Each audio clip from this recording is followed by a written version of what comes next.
Olá, mamãe. Olá, papai. É bom vê-los de novo.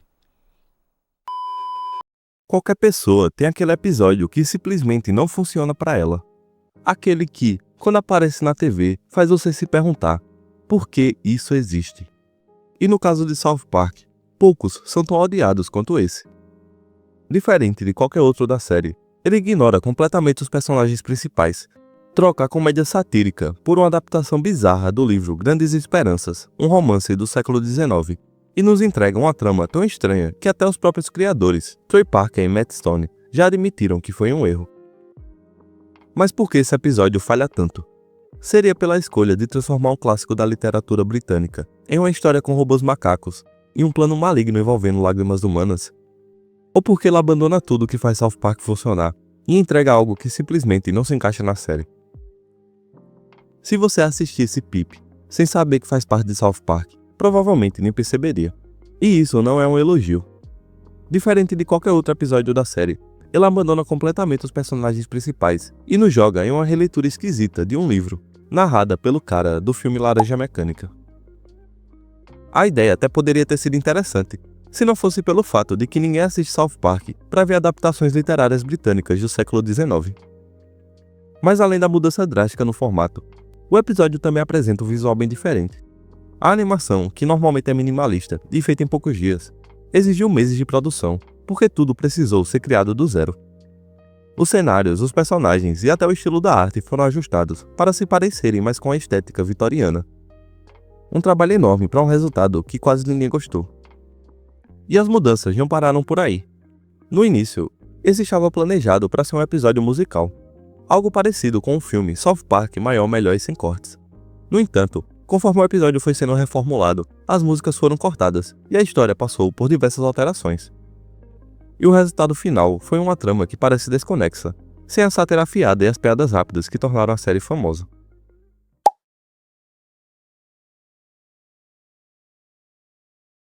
A trama começa de uma forma que, à primeira vista, até poderia parecer promissora, se você não estivesse esperando um episódio típico de South Park. Em vez de vermos Cartman insultando alguém, ou Stan lidando com uma situação absurda, somos levados para a Inglaterra vitoriana, onde conhecemos Pip, um órfão que vive em condições miseráveis. Logo na primeira cena, ele está em um cemitério visitando o túmulo dos pais, quando é surpreendido por um criminoso fugitivo. A situação parece séria, mas como Pip é incrivelmente ingênuo e gentil, ele decide ajudar o homem, dando comida e até ajudando a se livrar das algemas. A história segue com Pip voltando para casa, onde mora com a sua irmã abusiva e o bondoso Joe, seu cunhado. É então que ele descobre que uma mulher rica, chamada Senhora Havisham, está procurando um menino para brincar com sua filha, Stella.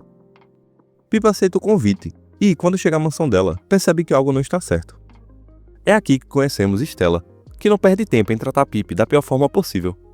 Desde o primeiro momento, ela o insulta sem motivo algum, o humilha e deixa claro que ele nunca será bom o suficiente para ela. E mesmo assim, Pip se apaixona por ela. É mesmo, seu bastardo fedorento. Aqui, seu esguicho de descarga vaginal. Venha, seu pênis murcho de macaco. Em cima, sua massa de vômito de bebê. A senhora Havisham, por sua vez, observa tudo com um sorriso, como se estivesse assistindo a um experimento. E, de fato, é exatamente isso que ela está fazendo. Depois de dias sendo tratado como um lixo por Stella e alimentando a ilusão de que poderia conquistá-la, Pip recebe uma oferta inesperada. Um benfeitor anônimo decide bancar sua ida para Londres, para que ela aprenda a se comportar como um cavalheiro.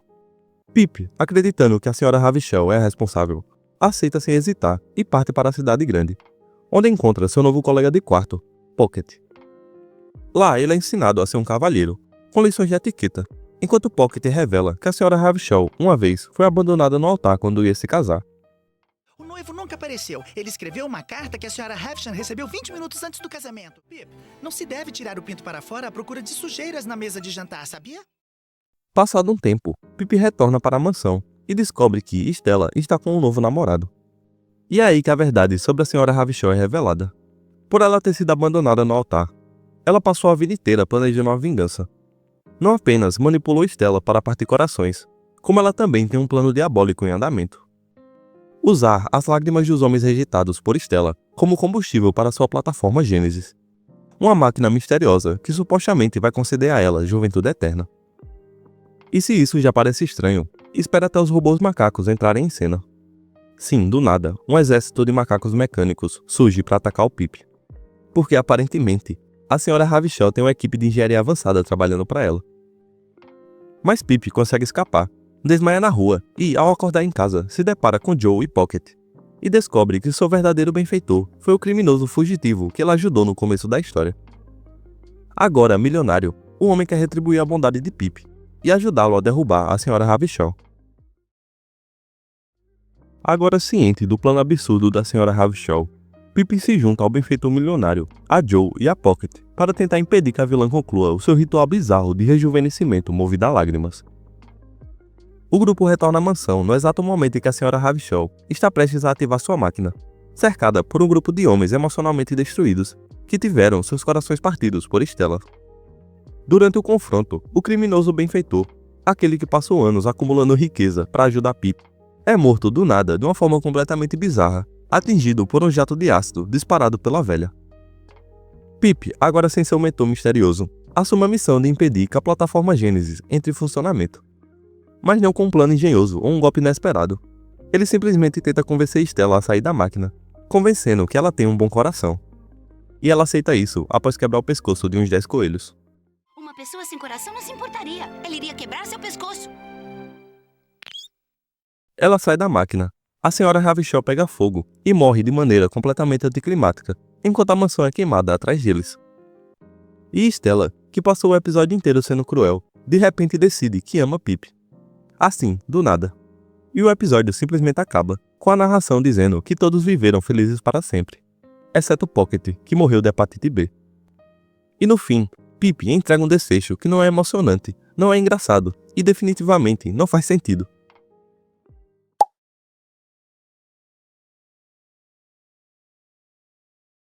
Se tem algo que South Park faz com maestria, é pegar assuntos atuais, exagerá-los ao extremo e transformá-los em comédia ácida e imprevisível. Só que Pip faz exatamente o oposto. Ao invés de brincar com algo relevante, ele simplesmente adapta o livro Grandes Esperanças, sem oferecer nada de inovador subversivo. A série já provou que sabe fazer paródias incríveis, como, por exemplo, em Scott Tenorman Deve Morrer, onde a busca incessante do Cartman por vingança parodia o livro Títulos Andrônicos, de Shakespeare. Mas aqui, não há sátira, apenas uma história arrastada e sem propósito. Outro problema é a falta da essência da série. South Park sempre se destacou pelo humor ácido e pela química entre seus personagens principais. Mas Pip remove tudo isso. Sem Cartman, Stan, Kyle ou Kenny, o episódio se torna uma experiência vazia e sem conexão com os fãs. É quase como assistir a um spin-off que ninguém pediu e que, pior ainda, não tem identidade própria. E o desfecho só piora a situação. O humor absurdo de South Park normalmente funciona porque tem um propósito. Ele critica, desconstrói ou, no mínimo, choca de um jeito engraçado. Mas o final de Pip não tem nada disso. Ele joga elementos aleatórios, como robôs macacos e uma vilã que morre pegando fogo, sem qualquer construção narrativa sólida. O resultado disso é um episódio que tenta ser grandioso, mas só parece uma história mal escrita que foi jogada na tela sem revisão. Trey Parker e Matt Stone já admitiram que esse episódio foi um erro. Eles perceberam que um episódio de South Park precisa ter pelo menos um dos personagens principais para funcionar. E sem isso, Pip foi esquecido pelo público e praticamente ignorado até pelos próprios criadores. Mas se tem algo que torna Pip minimamente curioso, são os bastidores da sua produção. Diferente da maioria dos episódios de South Park, que são escritos e animados em apenas uma semana, Pip levou meses para ser produzido. O motivo é que o visual do episódio exigiu que quase todos os elementos fossem criados do zero, desde os cenários até os personagens com um estilo vitoriano. No final, todo esse esforço foi praticamente desperdiçado, já que a recepção foi tão ruim que o episódio raramente foi reprisado pela Comedy Central. Outra curiosidade bizarra é que Pip originalmente seria um musical. A ideia inicial era seguir o mesmo formato de South Park maior, melhor e sem cortes, mas conforme a produção avançou, as músicas foram descartadas e o episódio foi reescrito várias vezes. E, no fim das contas, Pip é um dos maiores erros de South Park. Um episódio que tentou ser diferente, mas acabou sendo só esquecível. Ele não tem a comédia irreverente, a crítica social ou os personagens que fazem a série ser o que é. Em vez disso, temos uma adaptação desnecessária de um romance do século XIX, recheada de ideias bizarras como robôs macacos e um plano maligno alimentado por lágrimas. Mas e você? Considera Pip o pior episódio de South Park? Ou tem outro que te incomoda mais?